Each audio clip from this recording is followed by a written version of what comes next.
Hindi naman tayo tanga. Nangyayari dito lumalabas na tanga ang Pilipino, kaya pabayaan mo na lang sila. Hindi na nila mapapansin yan. Nakakainsulto, isipin. Nakakainsulto. Okay. Thank you very much, Mr. Chair. Thank you, and to our special guests and fellow public servants. Magandang umaga ho sa inyo lahat. I had a very brief stay with ICI, Mr. Chair. But one thing that I found out, there are actually only three players, main players yan. Yung mga korap na politiko, yung mga korap na mga bureaucrats, and we're talking about infra, ibig sabihin mga korap na DPWH officials, at yung mga korap din ng mga contractors. Lahat sila korap dyan. Lahat. And the way I see it, it has become a cottage industry, a livelihood program. No? Sa laki ng perang involved. No? There should be 5 major players. No?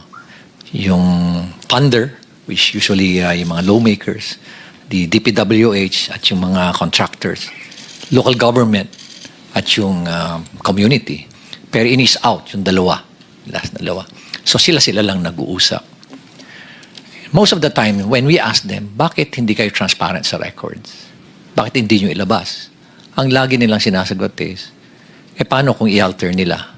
Paano kung baguhin at sirahin kami sa social media? So ibig sabihin, anong mechanism? And that's the reason why we're pursuing this, itong transparency and accountability mechanism. And na-introduce nga itong blockchain sa amin. So pag in-introduce mo, sinabi mo na sa mga official na yan na, o bakit hindi nyo i-blockchain? Wala na silang rason. Kasi very weak yung kanilang alibay. Nasabihin na, hindi namin gagawin yan kasi baka nakawin. O kaya baka i-alter para sirain pa kami. So, it's a very weak alibi, pero may rason pa rin sila. May lusot sila. I was really surprised when suddenly I was asked, or there was a press conference without even consulting me, calling for me, and it was actually a hastily arranged press conference. Then suddenly, binabanggit na doon na I'm not an investigator, I'm just a legal advisor, when in fact, sila naman ang gumawa nung designation na yun, legal advisor investigator. So there were contrasting na mga pronouncement. Kakayanin ko pa yun tatanggapin ko pa yun tatanggapin ko rin na wala akong authority over the PNP CIDG, which is true. But we took the opportunity to enter into an MOU. Nakipag-MOU kami to our initiative. Nag-MOU kami with PNP, with forthcoming yung sa NBI, with civil engineers, with IBP, mga lawyers. Ang dami mga volunteers. Even with structural engineers, meron din with watch group with M4GG. Para at least everybody, it's a whole of the nation approach.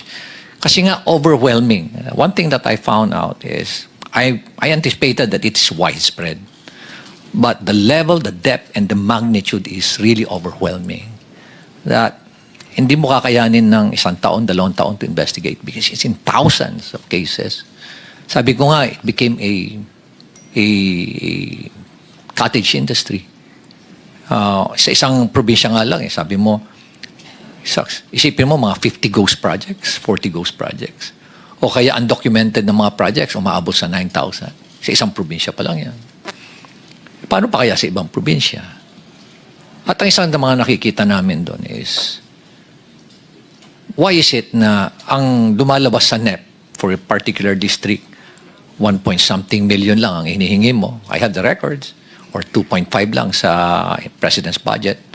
Then suddenly, pagkalabas dun sa GA, bakit umabot na ng mga 21 billion?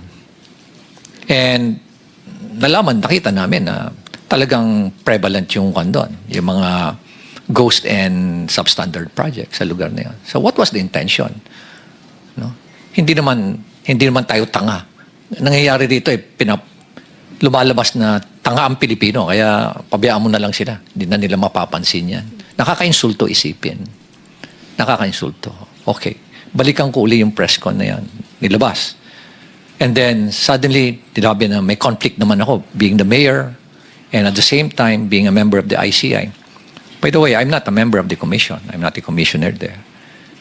In fact, sila nga yung gumawa ng workaround nun na legal advisor investigator. Pero inis out na ako doon eh. Tinanggal na nila lahat. And then suddenly, here comes a below the belt naman na accusation. Na ay dahil merong project si Diskaya doon at maanumalyang tennis court. Sobra na yan. Yun na hindi ko matake. Di ba? Parang pinapalabas mo pa na korap ako. Ay, yan na. Mag-aaway na tayo dyan. Ano? Sa unang-una, sabihin ko nga, kung bulok ba ako, lalabanan ko yung mga very powerful na tao dyan. Di ba? You have to make sure that you have the moral ascendancy bago mo labanan yung mga tao. Otherwise, masisira ka din. So nonetheless, I think I struck a nerve. No? I don't like to, expound further. Basta I believe I struck a nerve or several nerves na they panic at kaya ganun ngayon nangyari. So, I would like to end yung aking experience dyan sa ICI. But one thing that I can say is that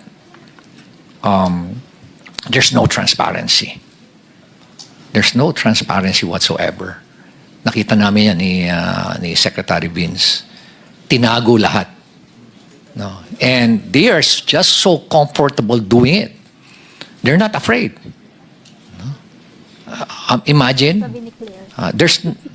hindi man lang nila naisip na paano ang taong bayan. Nakakainsulto pa. At ito nga, lately nga, sinabi pa na yung involved na congressman dyan, si Saldico, he did not abandon it. It was a sacrifice. My God! Nagdakaw ka ng bayan, kasi sasabihin mo, it was a sacrifice on your part. And it's not an abandonment.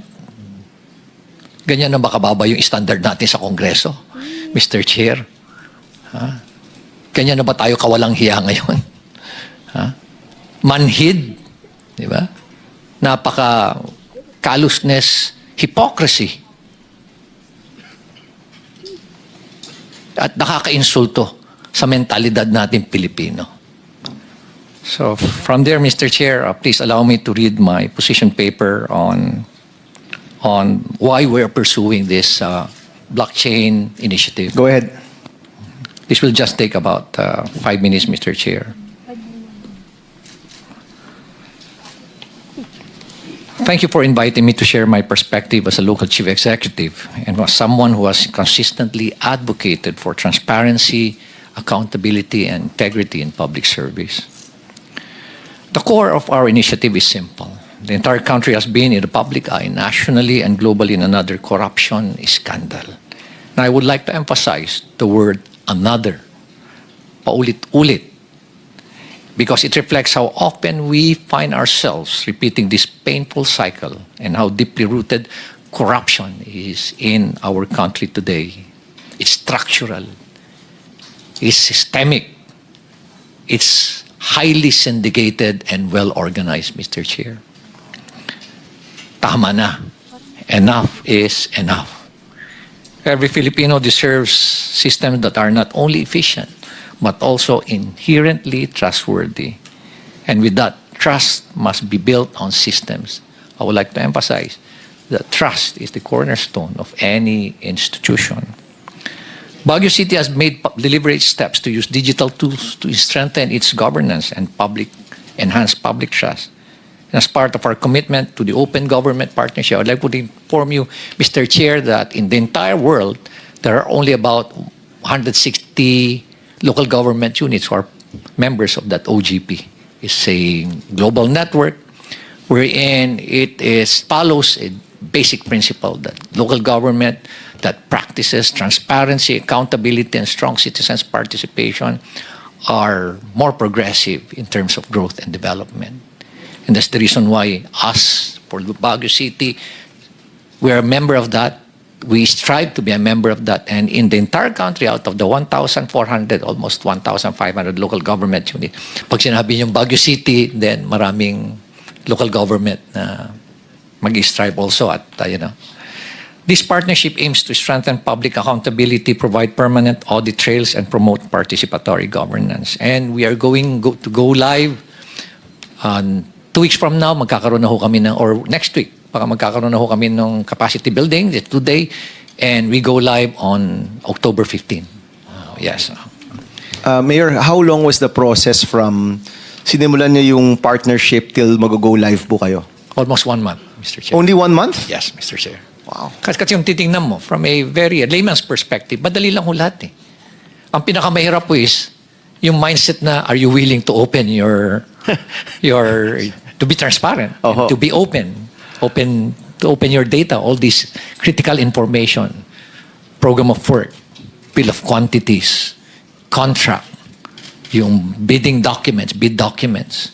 Yung mga yan, yung mga critical na mga designs, yung binanggit nyo kanina, technical plans, are you willing to open it up?